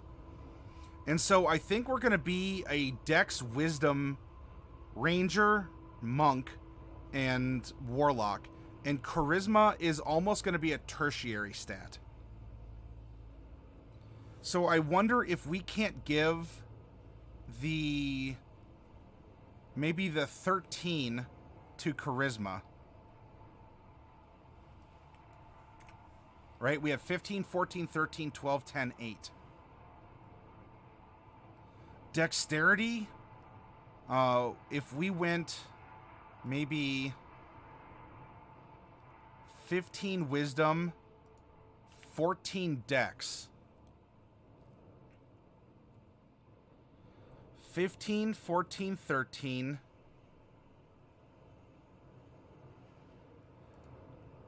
He's very intelligent. I would give him a 12 in intelligence. And between strength and con, if he's lived this long, he's probably a little healthier than perhaps he is strong. 10, and then his strength being the dump stat. The Warlock reminded me of a pick, so I dropped it into the jokes. All right, Elbrin. I'll check it out in just a little bit here. You could drop the 12 since it's getting +1 from race. That'd free up 13 for elsewhere. Sure, a bit of charisma just for the merchant stuff. Yeah. Because he's going to be more focused on battle, or any of his spells are going to be more about the effects, not necessarily about just damaging purely off of your spells, like to hit or to save against. So it's more utility support for a blade lock, or at least in this concept. No more guacamole, says Delcorin. I have no idea what you're talking about. There is always guacamole to be found. Now, if we do this, that is going to ensure that off of our starting stats, right? So that'll bring a 16 to Dex, and that'll bring a 14 to Charisma. This will ensure that we have what it takes to multi-class, even at the start, even if we went 1, 1, and 1, because we want to thread things specifically. And Elbrin, oh my gosh, Elbrin, thank you very much for guiding your Prime subscription this way. That means a lot to me. And thank you for finding value in the community to do that. Oh, Delcorin's now a nacho cheese? Oh, shoot, you're right. Congrats on that, Del.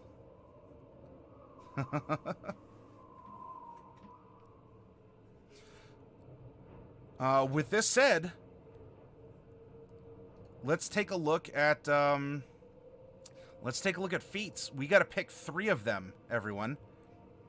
What would a character like this take? The first feat would be earned in Warlock, then Ranger, then Monk. I mean, we can think about things in an ultimate sense, but which feats would really stand out here for this character?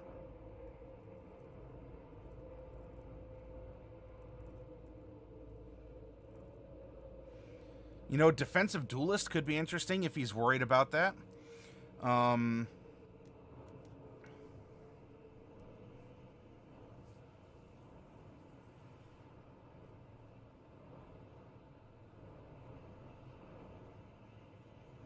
You know, in this case, learning some extra languages could be important. So going for Linguist could be interesting. Going for Observant, right? If you can see a creature's mouth and you understand the language, that could be good as well. Because being observant, that could reflect his sailing. He's more astute and more aware. He is a halfling. His feats always stand out. I quietly subbed. Didn't feel like flaunting 3 months. Oh, Delcorin, it's fine. You can flaunt. It's a time to celebrate.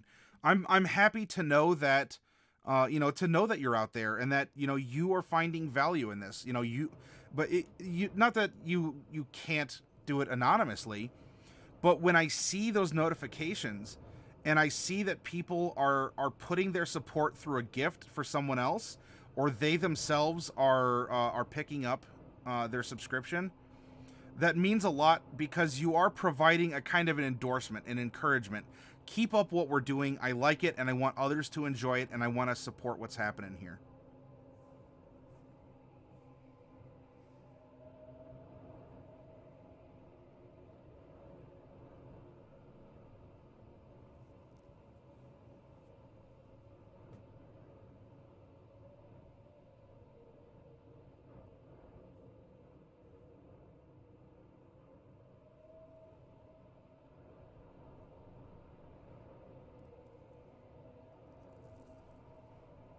Being an old halfling, this might actually be the rare one to write where the lucky feat.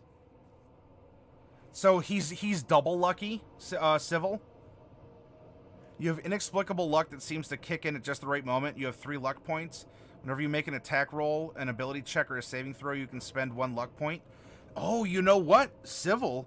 That's true. Because I don't normally give lucky as a feat because it's just universally good. So something really important would have to happen in order to justify it. And you know what, Civil? You may have very well found that that trait. He's double lucky. He has the luck of the halflings, and he has extra luck on top of it, which has, I think, lucky. Really now? Uh-oh, trust a flump. You don't think lucky is universally good as a feat? You know, for Civil, you might be onto something here.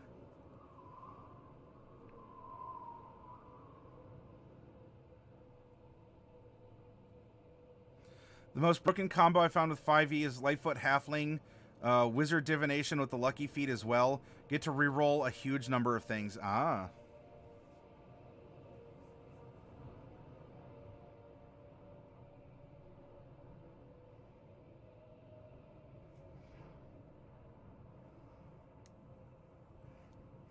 Warcaster could be interesting.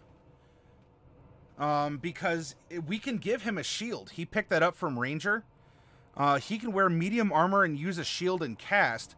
And so something like this could come in handy if he's wielding a Pact Blade, and or if he does want to cast in combat, or if he's pre-cast something and does need the concentration. So Warcaster could be interesting. Shieldmaster could be interesting. Although if we take a look at it, with unarmored defense from a monk, I don't know if that stacks with a shield, though. Let me double check. Because with our dex and our whiz, that's a 16 normally.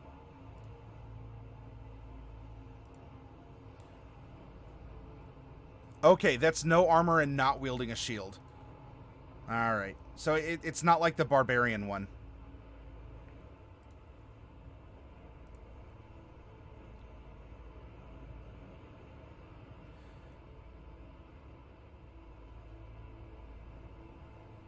I used it for a solid 12 months of gaming, and it only actually helped 3 times. You did try.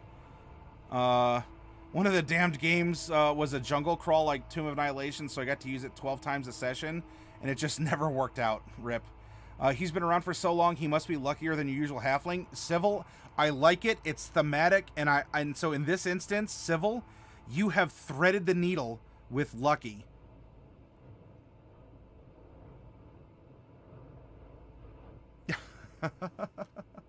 Alright, so let's give him lucky.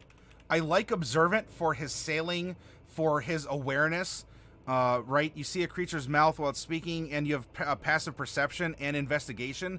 That fits into who he is as a merchant, as a traveler, as a sailor.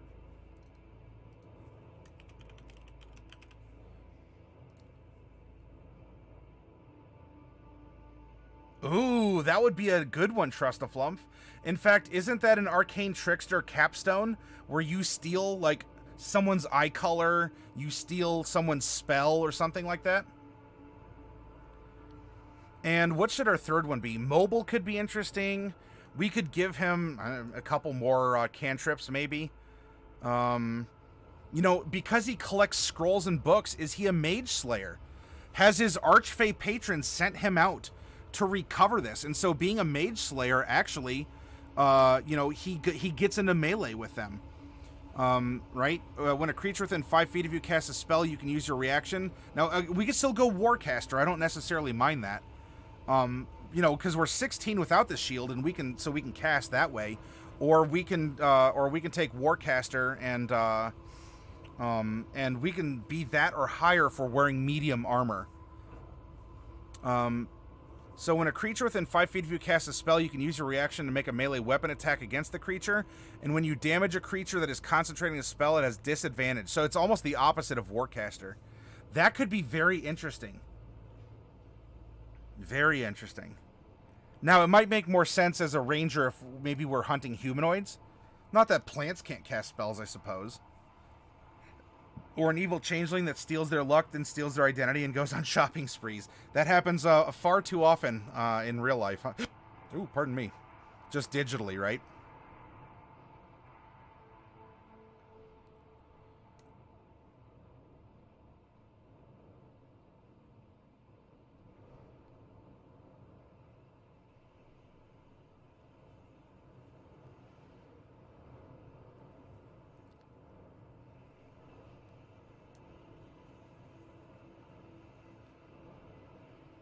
Charger could be interesting. Alert also could be interesting.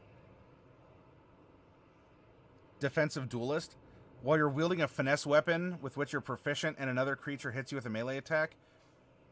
So I guess that would be if we're wielding a dagger. That is also a monk weapon. You use your reaction to add your proficiency bonus to your AC for that attack. Defensive Duelist could work. Though if Lucky might replace something like that. One contention, Mage Slayer doesn't seem to play nice with Archfey's Blink spell. How's that?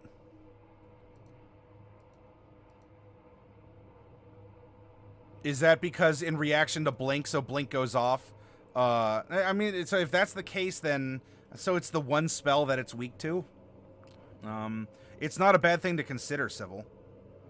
I kind of like Alert. Can't be surprised while you're conscious. +5 to initiative. And no advantage on attack rolls against you as a result of being hidden from you. He's an old man. He's survived this long for a reason. Maybe he is very alert. So he doesn't have perception, right? And but that doesn't mean that he still doesn't have this instinct, especially if it's rooted in his luck. But I don't know. What speaks to you all? Let me know. I think of the things that we're talking about, none of them are going to grant a bonus to Wisdom or Int, so I can safely round this up. And while you're throwing out some ideas, let me put in his final scores as a level 16 character. I'm going to discreetly copy and paste this -1. Dex is 3 down the line. Con is 0. Int is 1, except for our proficiencies, which are 6. Then we're at 8 and 8 with 3 everywhere else.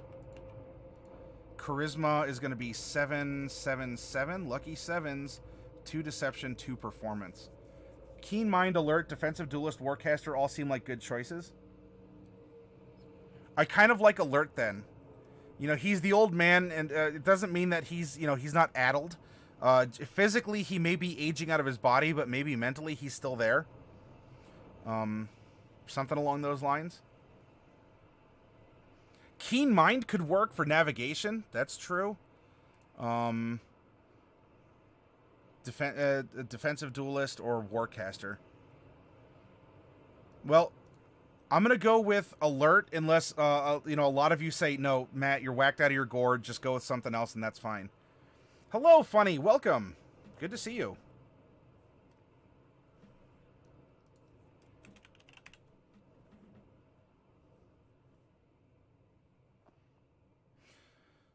With that in mind, am I that wacky? Maybe. With that in mind, we're actually going to have a +8 to our initiative because of the feat and our 3 decks. And then, there's the other writing bonuses. And then Observant is actually going to make our passive perception 18, as it's 10 + 3 + 5, right? 10 + 3 is your passive perception. That's your natural awareness. So we have an 8 initiative and an 18 passive. I like Alert. Ritual Caster ties to writing, and writing is an alternative. Yeah, Ritual Caster, because we can cast at least a spell. That may not necessarily be a bad one. But I think we're flavoring him, not that he can't write, he's literate, but I think he's more of the merchant. He travels and he sells. So he obtains, he can copy maybe, and sell. I don't know if necessarily Ritual Caster, I don't know if he understands magic.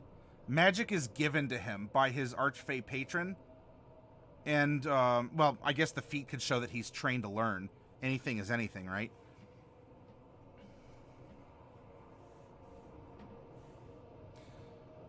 Current hit points. At first level, we're going to get 8, which is our maximum from our original class of Warlock. And now there's a little bit of math that we're going to do.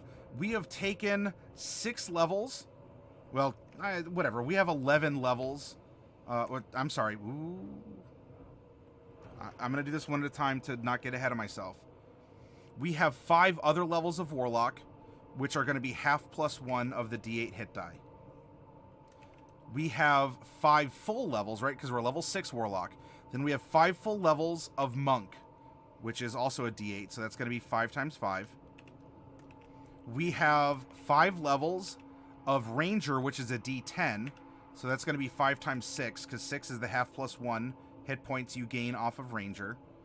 And then, well, it'll end up being 0. Technically, it'd be 16 levels of 0, of a 0 for your con mod. So this washes out, and this becomes 30. 25 and 25 is 50, plus 30 is 80, plus 8, we have 88 hit points at level 16 with this build. Oh, he's an idiot to magic. I love it. I always think the idea of a fool who had an idea what he was doing with magic is funny. Level 16 funny. Manta Rock is here. Hey, welcome. Welcome, welcome, Manta Rock. He's like the old people that pick up Tai Chi later in life at exercise. Yeah, there you go, Elbrin. I was kind of digging that vibe, too.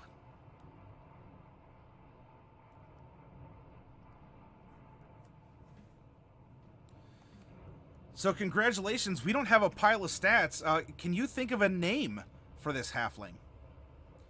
And one of the final things that we have to do is consider his spells per level. All right. Now, spell slots. This is going to be interesting. If you have both the spellcasting class feature and Pact Magic, you can use the spell slots you gain from Pact Magic to cast the spells you know or have prepared from classes with the spellcasting class feature, and you can use the spell slots you gain from spellcasting for your Warlock spells. Though Warlock itself is not going to give us additional spell slots. Right? By adding together all your levels of Bard, Cleric, Druid, Sorcerer, Wizard. Nope.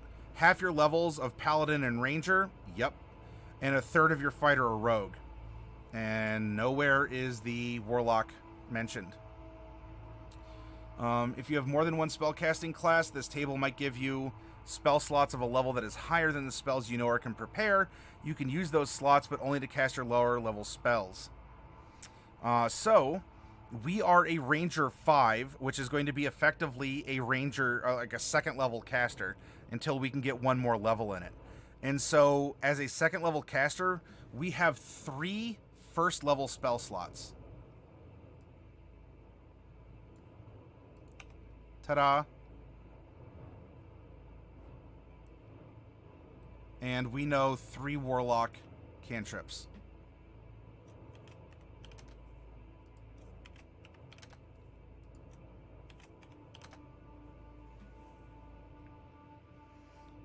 Luckless Lou. So did he start as a Ranger, then get Pact? He started as a Warlock, went into Ranger, and then went into Monk.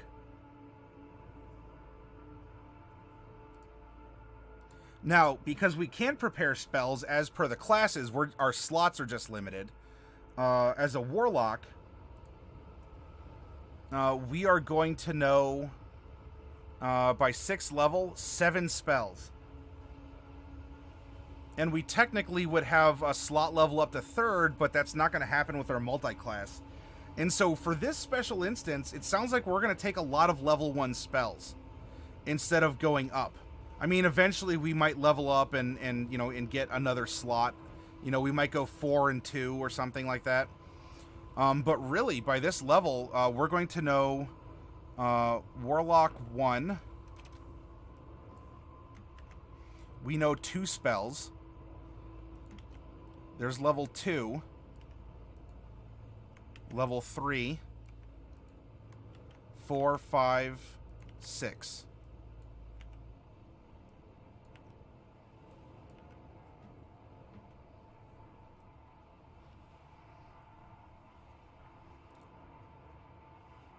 And interestingly enough, because we don't have higher level slots, this says slot level, but I don't think it'll automatically up them. How many slots? Da-da-da.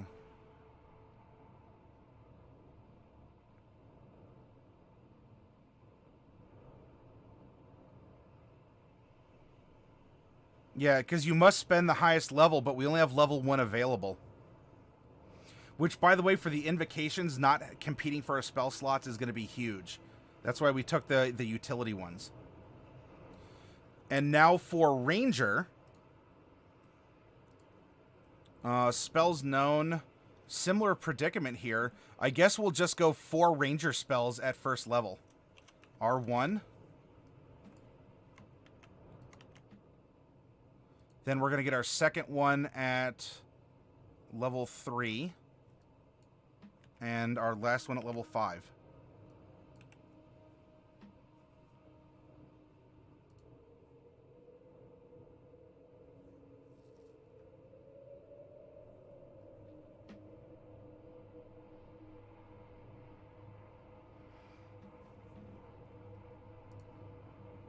Let me double check. I thought it was rounded down, Civil. Yeah, it's half your levels rounded down in Paladin and Ranger. So because we're a 5th level, half rounded down of 5 is 2. So we're only gonna get we're only gonna get 3.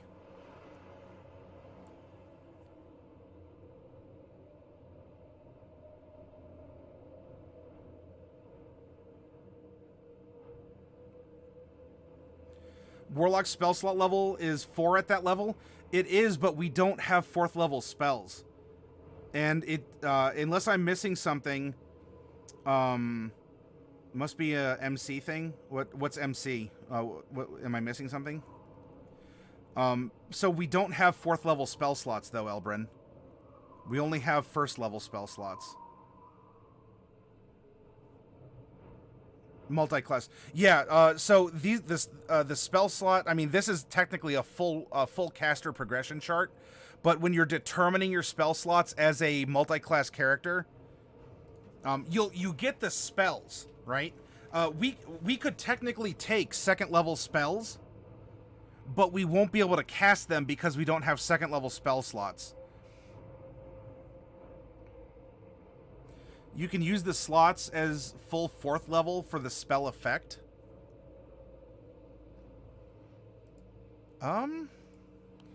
If you have both the spellcasting and Pact Magic from Warlock, you can use the spell slot you gain from the Pact Magic feature. Oh, wait, you can use the spell slots you gain from the Pact Magic feature to cast spells you know or have prepared from classes with the spellcasting class feature. And you can use the spell slots you gain from the spellcasting class feature to cast... Ah. Okay. I kind of zoned out for a sec, but when determining Warlock slots in multi-class, you do not look at the multi... Yeah, correct. We didn't take that into consideration. It was only half rounded down to of the Ranger for the slots. However, because our Pact Magic opens up at 6th level into a third slot level, we can technically cast our spells as 3rd level. So I guess we don't have 2nd level spell slots. It's either 1st or 3rd. Warlock doesn't work into that. The Ranger is distinct from the Warlock. It's the oddball. Correct.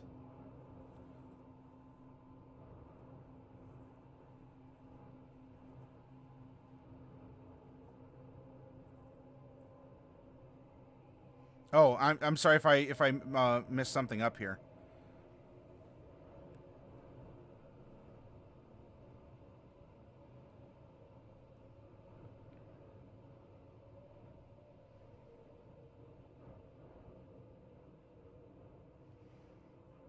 Yeah, multi-classing Warlock can be a little confusing then. This is I believe this is my first time doing it, so pardon me if I'm making things sound confusing here. So if you have both the spellcasting, and we're going to get that from Ranger, and Pact Magic, which we have from Warlock, you can use the spell slots you gain from the Pact Magic feature to cast spells you know or have prepared from the classes with the spellcasting class feature. And you can use the spell slots you gain from the spellcasting class feature to cast Warlock spells you know.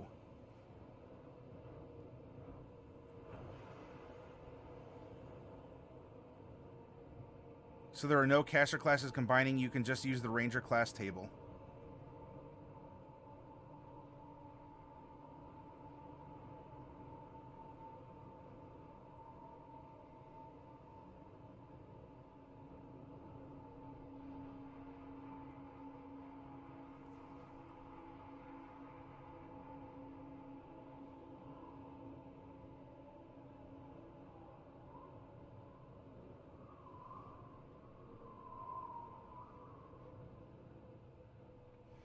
Okay, so then what is his sheet going to look like?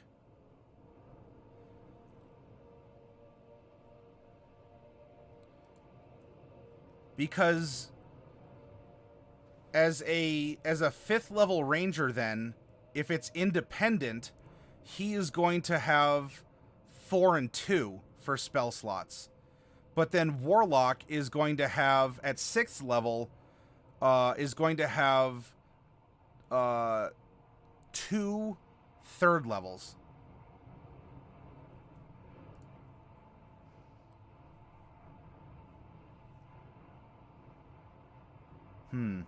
I'll tell you what. We'll discuss this and come back. I got to get up and take a quick break, and then we'll make sure that the form is filled out here. But I got to get up real quick. So hang in there, everyone. I'm still reading, and I'm gonna get a drink and everything. I'll be right back.